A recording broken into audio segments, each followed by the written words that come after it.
আদ্রিতার চোখে নীল ছিল নিছকই একজন চাকর। সে সারাদিন আদ্রিতার ফাই ফরমাস খেটেও ওকে সন্তুষ্ট করতে পারত না।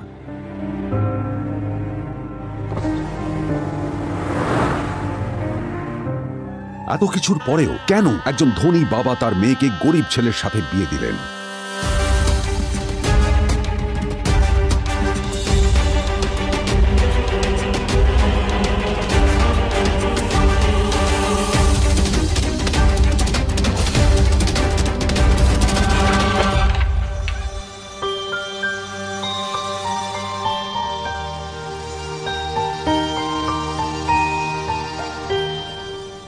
এবং তারপরে সেই মেয়েটি তার গরিব স্বামীর কাছ থেকে নতুন বছরে এমন একটা গিফট পেয়েছিল যে তার চক্ষু স্থির হওয়ার জোগাড় হয়েছিল। আর ওর স্বামী সম্পর্কে সত্যিটা জানার পর তো ও প্রায় অজ্ঞান হয়ে গিয়েছিল।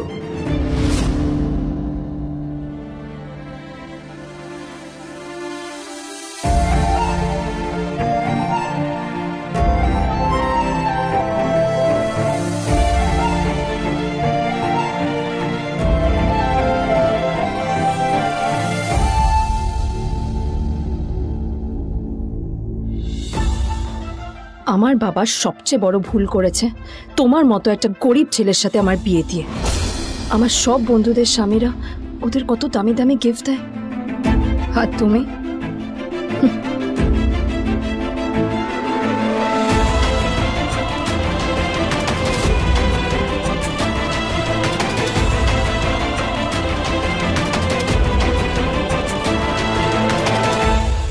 আদ্রিতা তার বাবার কথায় নীলকে বিয়ে তো করেছিল, কিন্তু ও শর্ত দিয়েছিল যেন বাড়ির বাইরের কেউ না জানতে পারে যে নীল ওর স্বামী।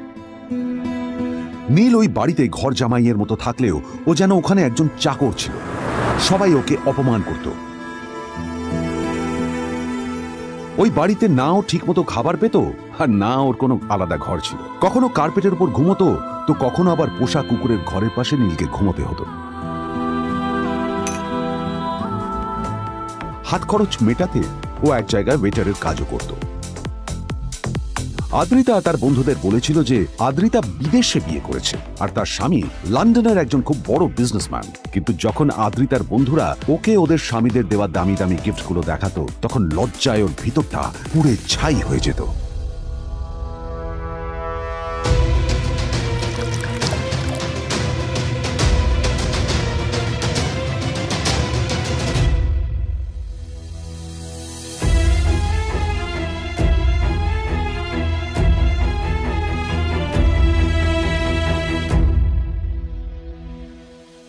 এই যে শোনো, নিউ ইয়ারে আমার একটা গিফট চাই তোমার থেকে। আর গিফট যেন দামি হয়, হ্যাঁ, মানে খুব দামি, কয়েক লাখ টাকা। ওকে? কয়েক লাখ টাকা? কিন্তু অদ্রিতা, এত টাকা আমি একসাথে কখনো দেখিনি। তোমাকে এত দামি গিফট আমি কি করে দেব? এটা তো তোমার বিয়ে করার আগে ভাবা উচিত ছিল। একজন পুরুষ মানুষ হয়ে নিজের স্ত্রীর এইটুকু ইচ্ছা তুমি পূরণ করতে পারবে না? স্ত্রীর এই কথাগুলো নীলকে আহত করে। নিঃশব্দে ওখান থেকে চলে যায় নীল।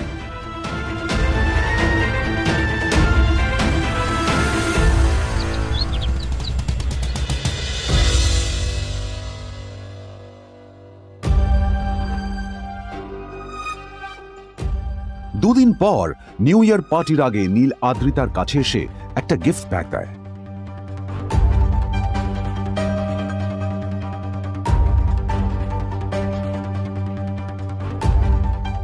আদ্রিতা মুখ বেজার করে বাক্সটা খুলল, তবে তারপর বাক্সের ভেতরে গিফটটা দেখতেই ও চমকে গেল।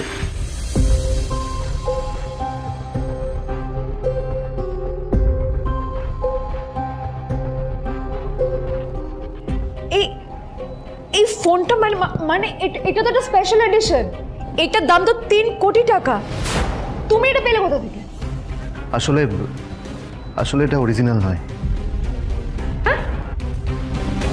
আমি ওই ফোনটারই একটা কপি এনেছি।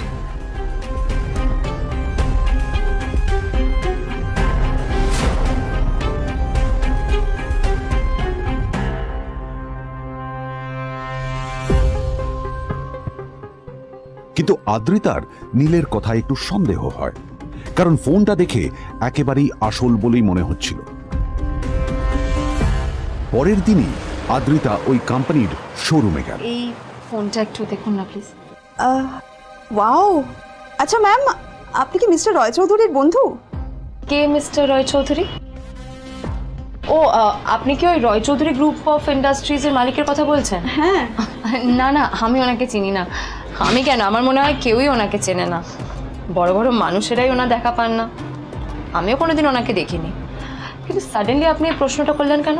অ্যাকচুয়ালি ম্যাম, আপনার হাতের এই ফোনটা আসলে এটা ফোনের স্পেশাল এডিশন। এই কাটিং, এই ডিজাইন, এই লোগো, এটা জাল করা ইজ নেক্সট টু ইম্পসিবল। আর গোটা ভারতে বিক্রি হওয়া এই ফোনের সেকেন্ড পিস এটা, যেটা মিস্টার রয় চৌধুরী কিনেছিলেন। সেজন্য জিজ্ঞেস করছি ম্যাম, আপনি এই ফোনটা কোথা থেকে পেলেন? তবে কি নীলই মিস্টার রয় চৌধুরী, নাকি নীল এই ফোনটা চুরি করেছে? বেকার নীলের কাছেই কোটি টাকার ফোন কোথা থেকে এলো? নীলের সত্যিটা তাহলে কি? আর ও যদি সত্যি বড় লোক হয়ে থাকে, তবে ও নিজের শ্বশুর বাড়িতে খরচামাই হয়েই বা থাকে কেন? আদ্রিতা এসব কথাই মনে মনে ভাবছিল। তবে আদ্রিতার বিশ্বাস ছিল যে কোনো না কোনো মতলব করেই নীল এই ফোনটা আদ্রিতার জন্য নিয়ে এসেছিল। কিছুদিন পর আদ্রিতা সেই ফোনটার কথা ভুলে গেল। নীল সকাল সকাল ঘুরতে বেরিয়েছে বাইরে।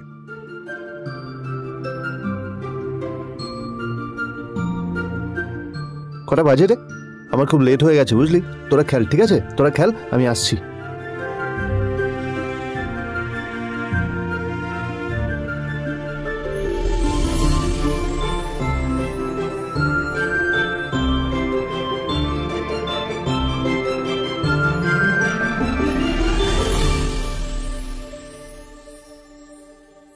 নীল, জল পড়ছে না কেন দেখো না। নীল, নীল, নীল কোথায় গেল? নীল,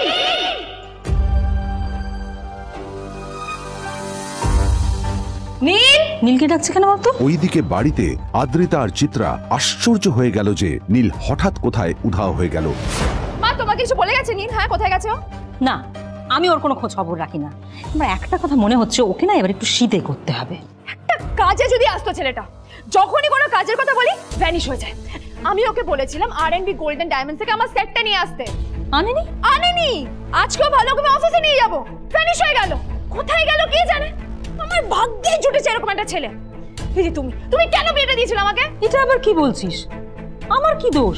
দেখ, ওই অসভ্য ছেলেটার সাথে বিয়ে দিতে চাইনি। যা করেছে তোর বাবা করেছে, এটা আমার কোনো দোষ। তখনই হঠাৎ নীল সেখানে এসে উপস্থিত হলো, কিন্তু ও দুজনকে উপেক্ষা করে ভিতরে চলে যাওয়াই শ্রেয় মনে করল। এই যে লাট সাহেব ফিরলেন রাজকার্য করে। এদিকে এসো, তোমার ফাঁকিবাজির আলোচনাই এখানে চলছে। মা প্লিজ থাক, মা থাক, ভাল লাগছে না। এমনিতেই অফিসের জন্য আমার লেট হয়ে যাচ্ছে, আর বিজন আমার ওয়েটও করছে। বিজনের নাম শুনেই নীলের মুখটা ফ্যাকাশে হয়ে গেল।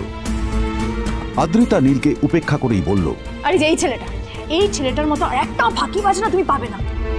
তুমি কেন দাঁড়িয়ে আছো? এই যে শোনো শোনো শোনো শোনো, দাঁড়িয়ে আছো কেন? তোমাকে আমি বলেছিলাম আর&গোল্ড ডায়মন্ডস থেকে সেটটা তুলেছো, তোলোনি তো। এইটা চাই না আমার। তুমি আমার সাথে অফিসে যাবে, ফেরার পথে তুমি সেটটা নিয়ে আসবে। তোমার জন্য সবসময় লেট হয় অফিসে, তোমার জন্য। বিরক্ত লাগে। আর ব্যাগটা নিয়ে ওর পেছন পেছন কোথায় যাচ্ছ? যাও গিয়ে ওখানে রেখে এসো। নীল চিত্রার সাথে মাঝে মাঝে ঝগড়া করলেও তার স্ত্রী আদ্রিতার সাথে ও কখনো ঝগড়া করত না। চত্ব সব অপদার্থ।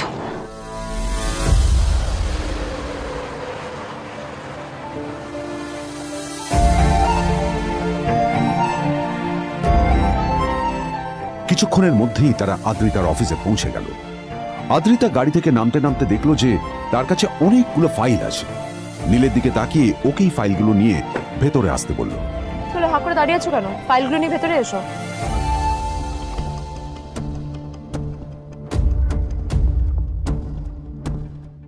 আদ্রিতা যখন ওর ক্যাবিনে পৌঁছলো, তখন দেখলো সেখানে আগে থেকেই ওর বন্ধু এবং বিজনেস পার্টনার বিজন বসে ওর জন্য অপেক্ষা করছে।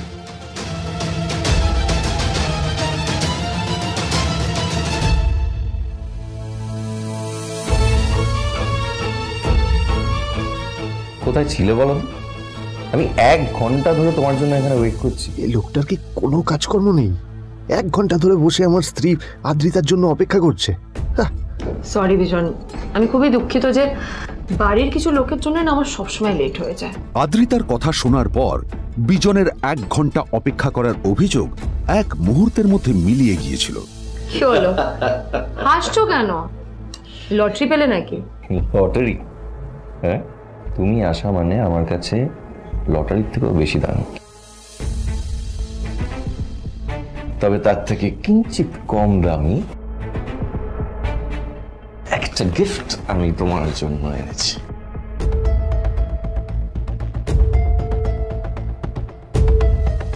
This is a rare diamond necklace for you. এটা আমার জন্য? সত্যি? এই শহরে এটা খুঁজে পাওয়া খুব বিরল। Just like you. Like it? Thank you. You're welcome. Thank you for the gift. আসি তাহলে এখন।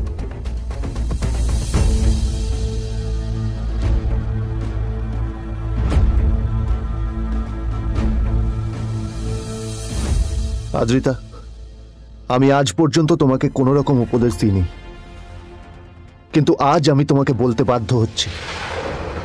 এই যে এই লোকটা তোমাকে শুধুমাত্র ইমপ্রেস করার জন্য একটা নকল সস্তার হীরের গয়না দিয়ে গেছে। এরকম একটা লোকের সাথে তোমার মেশা উচিত না। ভবিষ্যতে কিন্তু তুমি বিপদে পড়বে। আদ্রিতা, আমি তোমাকে কথা দিচ্ছি, আমি তোমার জন্য আসল রেয়ার একটা হীরের গয়না এনে দেবো, এর চেয়েও দামি, এর চেয়ে অনেক অনেক বেশি দামি। তার জন্য আমাকে যাই করতে হোক না কেন, আমি তোমাকে একদিন ঠিক এনে দেবো তোমাকে। তাদের বিয়ে হয়েছে 2.5 বছর। এর মধ্যে প্রথমবার তার মনে হলো নীল তার জন্য লড়াই করছে। নীলের এই রূপটা দেখে আদ্রিতা চমকে গেল। আজ প্রথমবারের মতো আদ্রিতার মনে প্রশ্ন এলো, নীলকে নিজের থেকে দূরে সরিয়ে রেখে আমি কি কোনো ভুল করছি? না না, এটা আমি কি ভাবছি? বিজন আমার বিজনেস পার্টনার, ও আমাদের মেইন ইনভেস্টর। নীলের এই অ্যাকশনের কারণে বিজন আমার কোম্পানি থেকে ব্যাক আউট করে গেলে কি হবে? না না না না না, নীলের জন্য আমি আমার এত বছরের পরিশ্রমকে জলে দিতে পারি না। আমার নীলকে নয়, আমার বিজনকে প্রয়োজন। এইসব ভাবতে ভাবতে আদ্রিতার নীলের ওপর রাগ হতে শুরু করে। আদ্রিতার রাগ তখন চরমে উঠে যায়। আজ প্রথমবার নীল আদ্রিতার সাথে খারাপ ব্যবহার করেছে। How dare you! তোমার এত বড় সাহস! হ্যাঁ, তোমাকে কে অধিকার দেয় বলো তো যে তুমি আমারই অফিসে দাঁড়িয়ে আমাকেই এতগুলো উল্টোপাল্টা কথা তুমি শোনালে?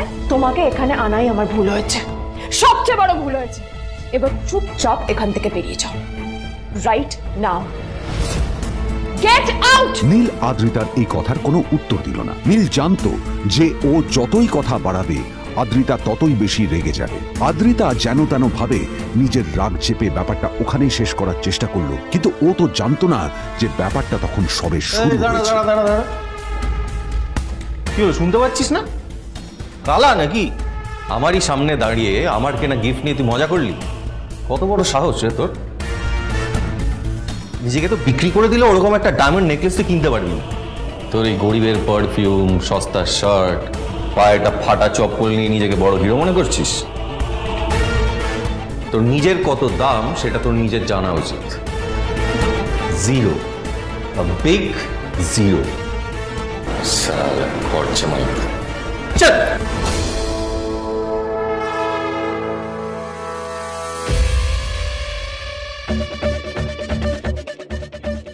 নীল তখনও ঝামেলা করার মেজাজ ছিল না, কিন্তু যখন কেউ অন্যের নীরবতা সুযোগ নিতে শুরু করে তখন কথা বলাটা প্রয়োজন। নীল আঙুল তুলে পেছনের দিকে ইশারা করে। প্রথম কথা, ওই যে ওখানে দাঁড়িয়ে আছে, ও আমার স্ত্রী। তাই আমার স্ত্রীকে তোমার নেকলেস দেওয়ার কোনো অধিকার নেই। ওকে যদি নেকলেস দিতে হয় তাহলে আমি দেব। তাই এসব ফ্রডগিরি বন্ধ করো। আর দ্বিতীয় কথা, যার পকেটে পয়সা নেই ঝনঝন আওয়াজ করা তার মানায় না।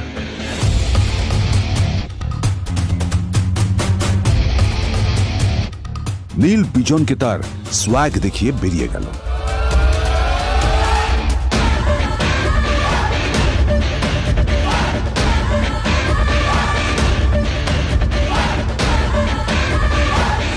আদ্রিতার রাগে গজগজ করছিল। ওর জ্বলন্ত চোখের সামনে শুধু নীলের মুখটা ভেসে উঠছিল। ও যতই নীলের কথা ভাবছিল ততই ওর রাগ বেড়ে যাচ্ছিল। গত কয়েক মাস ধরে আদ্রিতার কোম্পানির অবস্থা একেবারেই ভালো ছিল না। আদ্রিতা তা সামলানোর আপ্রাণ চেষ্টা করছিল। কি যে করবেও সেইটাই বুঝে উঠতে পারছিল না। তারপর বিজনের সাথে ওর দেখা হলো, আর তখনই বিজনের সাথে ওর বন্ধুত্ব হলো। বিজন একটা খুব বড় পরিবারের সদস্য। আজ বিজন শুধুমাত্র আদ্রিতার কোম্পানির একজন বিজনেস পার্টনারই নয়, সাথে বড় ইনভেস্টরও। আর শুধুমাত্র বিজনের কারণেই আদ্রিতার কোম্পানি এখনো চলছে। এই কোম্পানির সমস্ত লস বিজনই বহন করে এবং আদ্রিতারও ওকে তাই খুব প্রয়োজন। বিজনের সাথে বন্ধুত্ব করা আদ্রিতার পক্ষে সহজ কাজ ছিল না। অনেক কাঠখড় পুড়িয়ে আদ্রিতা ওর কাছাকাছি এসেছিল। সবকিছু ঠিকঠাকই চলছিল, সবকিছুই আদ্রিতার প্ল্যান অনুযায়ী হচ্ছিল, কিন্তু নীল আজ এসে সবকিছু নষ্ট করে দিল। কি দরকার ছিল বুঝতে পারছি না। কি দরকার ছিল নীলের বিজনকে এতগুলো কথা শোনানোর? এবার বিজন আমাকে টাকা দেবে কিনা সেটাও জানি না, আমার কোম্পানিতে ইনভেস্ট করতে চাইবে কিনা সেটাও বুঝতে পারছি না। কি করব? এখন আদ্রিতা ওকে কিভাবে বোঝাবে? ভুল করে যদি বিজনের টাকা ফেরত চায় তবে আদ্রিতার কোম্পানি সেন কর্পোরেশন খুব বড় সমস্যায় পড়ে যাবে। তারপর কি হবে? সেন পরিবারের দেখভাল কে করবে?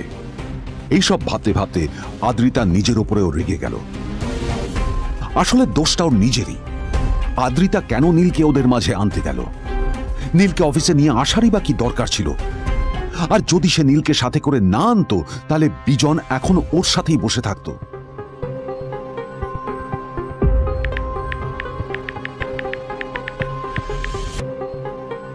প্যামেলা, আমি মিটিংয়ে বেরোবো, আমার চেঞ্জটা একটু নিয়ে এসো প্লিজ। Thank you.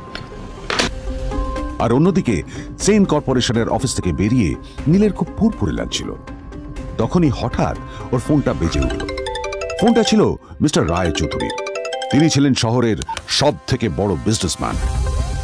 হ্যাঁ মিস্টার রায়চৌধুরী, আমি আপনাকেই ফোন করতে যাচ্ছিলাম। আমি একজন বিশেষ লোকের সাথে তোমার একটা মিটিং ফিক্স করেছি। ওর অ্যাড্রেস আমি তোমাকে টেক্সট করে দিয়েছি। আমি চাই তুমি ওই লোকটার সাথে মিট করো। ঠিক আছে, আমি যে কোনো কারোর সাথে দেখা করতে পারি, কিন্তু তার জন্য আপনাকে আমার দুটো শর্ত মানতে হবে। প্রথমটা, আমার জন্য একটা রেয়ার হীরের নেকলেস আপনাকে জোগাড় করে আনতে হবে। আর দ্বিতীয়টা, আমি আপনাকে টেক্সট করছি, এটাও কিন্তু একই রকম জরুরি। এই দুটো কাজ আপনাকে যত তাড়াতাড়ি সম্ভব করে ফেলতে হবে আমার জন্য, ঠিক আছে? তোমার অ্যাকাউন্টে কিছু টাকা পাঠিয়েছি। কিছু জামা কাপড় কেনো, যাতে তুমি ভদ্র সমাজে আসার যোগ্য হও, আর তোমাকে আমি স্বামীর পরিচয় দিতে লজ্জা না পাই। তোমার কারণে আমার পরিবার লজ্জা পাবে, আমি সেটা চাই না। যখনই দেখি তখনই তুমি ভিখিরির মতো ছেঁড়া ফাটা জামা কাপড় পরে থাকো। আসলে আদ্রিতার বাড়িতে আজ ফ্যামিলি ডিনার পার্টি ছিল, আর শেষবার নীলের জন্য ওকে অনেক ঝামেলা পোহাতে হয়েছিল। মেসেজ পড়ে নীল ফোনটা নিজের পকেটে রেখে রাস্তার ধারে গিয়ে একটা ট্যাক্সি থামানোর জন্য হাত বাড়িয়ে দিল।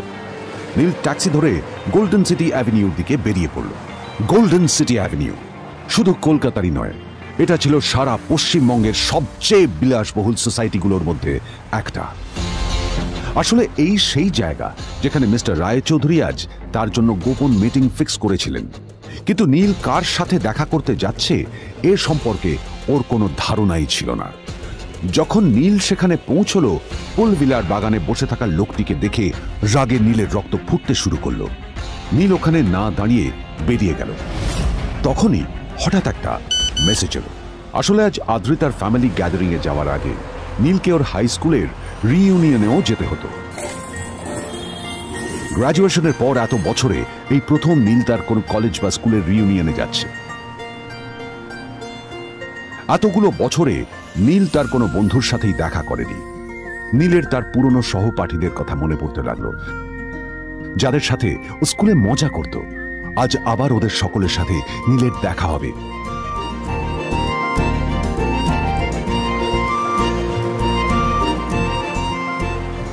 আর এই সব কিছু ভেবেই নীল এক্সাইটেড হয়ে যাচ্ছিল। আসলে সোহিনীকে নীল তার স্কুল টাইমে পছন্দ করত।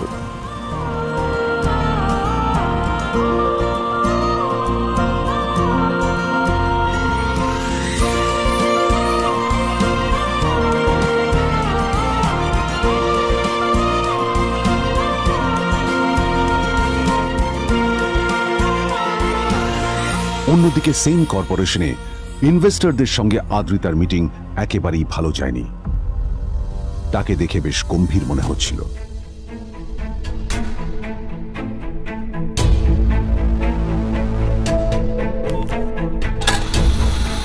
ভাই পৃথিবীতে এমন লোকও আছে, কি দিমাগ দেখলি? হ্যাঁ, কাজকর্ম তো কিছু করার নেই, আর কিছু করেও না। হ্যাঁ, শুধু চলে এসছে আমাদের ম্যাডামকে রাখাতে। এই 1 বছরে না কিচ্ছু বদলায়নি। আরে আমি তো ভেবেছিলাম যে এর সাথে ম্যাডামের আর কোনো সম্পর্কই নেই, কিন্তু না, এখন যা দেখছি উল্টে ম্যাডামের মাথায় উঠে নাচছে। আমার মাঝে মাঝে মনে হয় এদের দুজনের বিয়ে কিভাবে হলো। আর বিয়ে তো অনেক পরের কথা, 2 বছর হয়ে গেল এদের এখনো ডিভোর্স হলো না। হ্যাঁ, আমার তো ভাবলে কিরকম অবাক লাগছে। যা বলেছিস।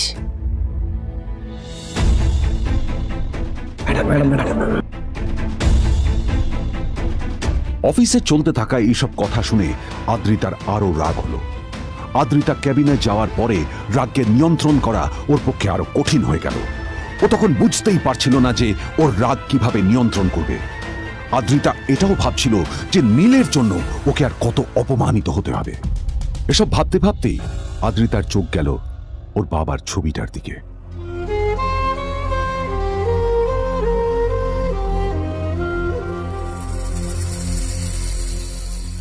আমি তো তোমার সবচেয়ে প্রিয় মেয়ে ছিলাম বাবা, তাই তাই আমি সবসময় ভেবেছি যে তুমি আমার জন্য যাকে সিলেক্ট করবে সে সব থেকে শ্রেষ্ঠ হবে। তাই আমি নিজে থেকে কখনো কোনো রিলেশনশিপে যাইনি, আর তোমার কাছে বিয়ের কোনো শর্তও রাখিনি। কিন্তু কিন্তু তুমি না আমার সাথে কি করলে? এই গাধাটার সাথে আমাকে বিয়ে দিলে। আমার জীবনটা নষ্ট হয়ে গেল, শেষ হয়ে গেল।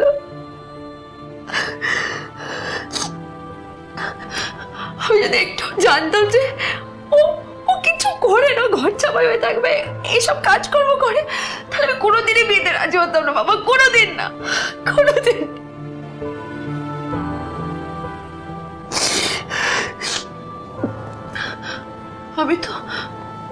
আমি তো সবসময় ভাবতাম যে বাবা মারা তাদের সন্তানের ভালো চায়, কল্যাণ চায়, তাদের জন্য চিন্তা করে। কিন্তু বাবা, তুমি আমার জন্য একটু চিন্তা করোনি। তুমি শুধু তোমার শেষ কর্তব্যটুকু করতে চেয়েছিলে, শেষ ইচ্ছাটুকু রাখতে চেয়েছিলে, পালন করা হয়ে গেছে। আর আমাদের তুমি ছেড়ে চলে গেলে, তুমি আমাকে ছেড়ে চলে গেলে। অন্যদিকে নীল রিউনিয়ন পার্টির জন্য হোটেল প্রাইম স্টারের দিকে রওনা হলো। হোটেল প্রাইম স্টার ছিল শহরের সবচেয়ে দামি হোটেল। ওখানে শহরের সব বড় লোকেরা যাতায়াত করত।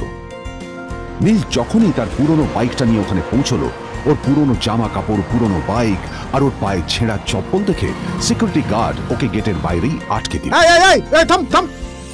কোথায় যাচ্ছিস শালা ভিখিরি? না না দাদা, আপনি আমাকে ভুল বুঝছেন। আসলে আমাকে ইনভাইট করা হয়েছে, আমি এই হোটেলেই এসেছি। শালা মিথ্যে কথা বলার জায়গা পাস না? হ্যাঁ, মিথ্যে কথা বলার আগে নিজের চেহারাটা তো দেখতিস। এটা একটা প্রাইম হোটেল, বুঝেছিস? এখানে সব শহরের বড় বড় লোকেরা তাদের বড় বড় গাড়ি নিয়ে আসে। শালা তোর মতো একটা ভিখিরি একটা ফ্যাট ফ্যাটে আওয়াজ বের করা বাইক নিয়ে চলে এসেছিস, আর আমি তোকে ঢুকতে দেবো না? দাদা আমাকে ইনভাইট করা হয়েছে, আমাকে শুনুন, চল আমাকে একবার ঢুকতে দিন আমাকে। নীল পড়ে যেতেই একটা দামি গাড়ি ওখানে এসে দাঁড়ালো। এই গাড়িটি আর অন্য কারো নয়, হোটেল প্রাইমের মালিক মিস্টার খান্নার ছিল। কি হচ্ছে কি এটা? হোটেলের গেটের সামনে এসব ক্যাশ চলছে এখানে, হোটেলের বদনাম হবে না এতে? স্যার দেখুন না, এই যে ভিখিরিটা হোটেলে ঢুকতে যাচ্ছে, আমি বারণ করছি, শুনছে না স্যার? Shut up! আপনি কি করতে আছেন? কি হচ্ছে দেখি দেখি কে? মিস্টার খান্না তার চশমা খুলে নীলের দিকে দেখলেন, আর ওনার মুখটা হাঁ হয়ে গেল।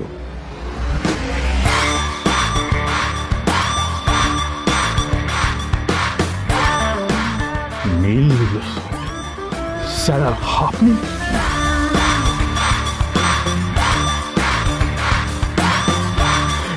Extremely sorry sir. স্যার আপনি একটা ইনফর্ম করেননি কেন আমাকে? আপনি আসবেন জানলে তো আমি নিজে রিসিভ করতে আসতাম আপনাকে। ছি ছি ছি ছি ছি। ঠিক আছে, আপনি ব্যস্ত হবেন না প্লিজ। জানো ইনি কে? নিজের বসকে এভাবে একজন ভিখারিকে হাতে পায়ে ধরতে দেখে গার্ডটিও অবাক হয়ে গেল। আরে sir, sorry sir, extremely sorry, আপনি আমার সঙ্গে আসুন। সরি স্যার, সরি, ভুল হয়ে গেছে স্যার। সালাম স্যার। নীল কি তবে সত্যিই একজন খুব বড় লোক কেউ?